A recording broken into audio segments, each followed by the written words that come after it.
Hi friends, ఈరోజు మన స్వప్న స్వగృహ కిచెన్లో మరో సరికొత్త వంటతో మీ ముందుకు వచ్చాను. అదే సంవత్సరానికి సరిపడా ఉసిరికాయ పచ్చడి అండి. ఇది కేజీ ఉసిరికాయలకు నేను కొలత చెప్తున్నాను. కేజీ ఉసిరికాయలను నేను పొద్దుటే కడిగి తడి లేకుండా నీడలో ఒక పేపర్ కానీ టవల్ కానీ దాంట్లో వేసి ఆరబెట్టుకోవాలండి. నేను అలా ఆరబెట్టి కొంచెం కూడా పదం లేకుండా చూడండి, కొంచెం కూడా తడి అనేది లేకుండా ఆరబెట్టుకున్నాను. ఇప్పుడు దీంతో పచ్చడి పెడుతున్నాను. దానికి కావలసిన పదార్థాలు: ఆవాలు, మెంతులు, జీలకర్ర, వెల్లుల్లి, నిమ్మకాయలు, ఉప్పు, కారం.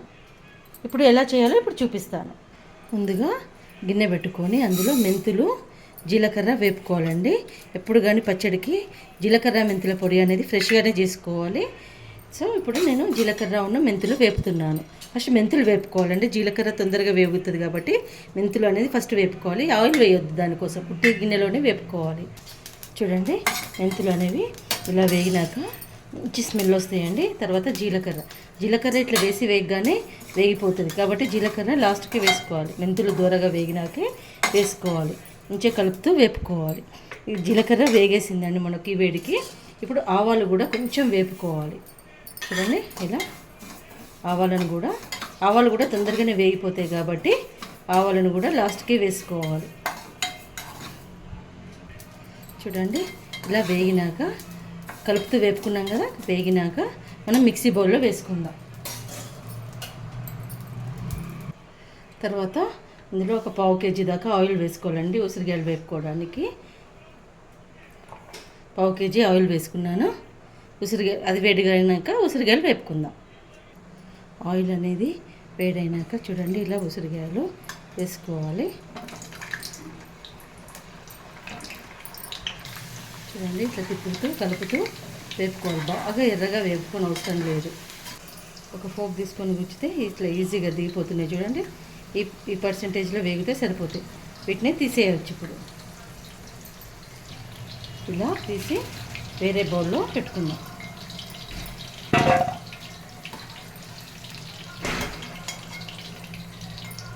చూడండి, ఈ కలర్లో వేగినాయి మనకి.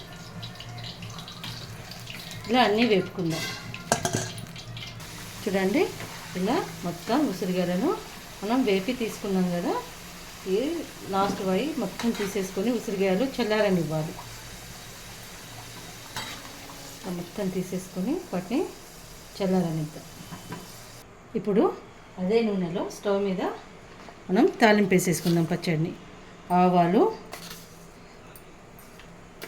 జీలకర్ర, కొంచెం మినపప్పు,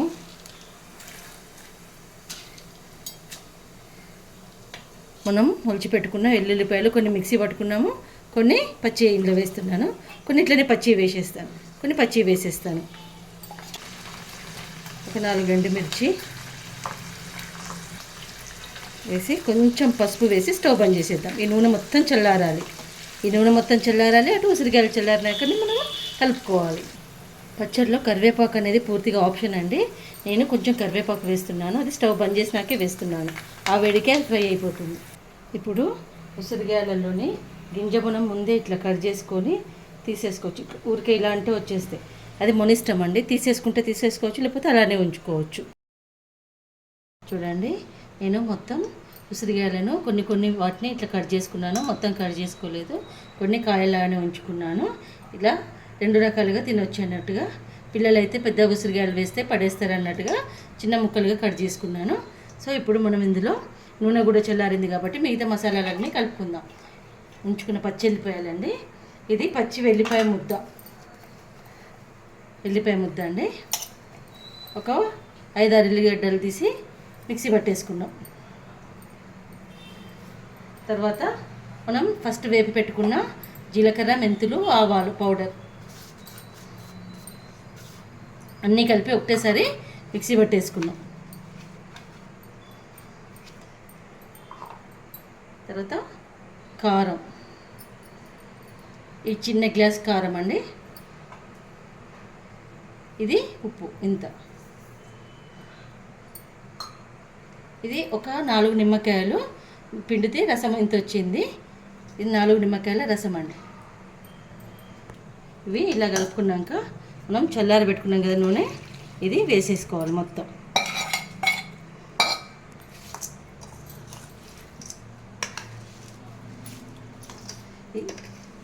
నూనె వేసేసినాక మూత పెట్టి కలపద్దండి, ఎక్కువ కలపకుండా ఇట్లనే ఒక రోజంతా పక్కకు పెట్టేసేయాలి. అప్పుడు దీంట్లోని నూనె అంతా బయటికి తేలుతుంది. తర్వాత మనం డబ్బాలకు పెట్టుకోవచ్చు. ఉప్పు కారం అనేది ఎవరు తినే టేస్ట్ని బట్టి వాళ్ళకండి. నేను కొంచెం ఉప్పు కారం ఎక్కువనే తింటాను కాబట్టి కొంచెం ఎక్కువనే వేసుకున్నాను. సో ఇలా కొంచెం పచ్చి ఆయిల్ కూడా వేసుకోవచ్చు. వేసుకొని మూత పెట్టి పక్కకు పెట్టేసి తెల్లవారి తీసి డబ్బాకి పెట్టుకోవాలి. మనము ఒక నైట్ అంతా కదలకుండా ఉంచే వరకు ఆయిల్ మంచిగా పేరుకుంది, ముక్కకు ఆయిల్ పట్టుకుంది. సో మనము 2 రోజులైనా కదలకుండా ఉంచవచ్చు. కానీ ఇది స్టీల్ బాక్స్ కాబట్టి పచ్చడి నల్లబడుతుంది. ఒక రోజు నైట్ ఉంచితే సరిపోతుంది. తర్వాత మనము ప్లాస్టిక్ బాక్స్లో కానీ గాజు బౌల్లో కానీ వేసుకోవాలి. వేసుకొని ఫ్రిడ్జ్లో పెట్టుకుంటే పచ్చడి సంవత్సరం దాకా మంచిగా ఎర్రగా నిల్వ ఉంటుంది. మీరు కూడా నేను చెప్పిన పద్ధతిలో ట్రై చేసి ఎలా వచ్చిందో నాకు కామెంట్ బాక్స్లో కామెంట్ పెట్టండి. నా వంటలు కనుక మీకు నచ్చితే నా ఛానల్కి లైక్, షేర్ అండ్ సబ్స్క్రైబ్ చేయండి. స్వప్న స్వగృహ కిచెన్.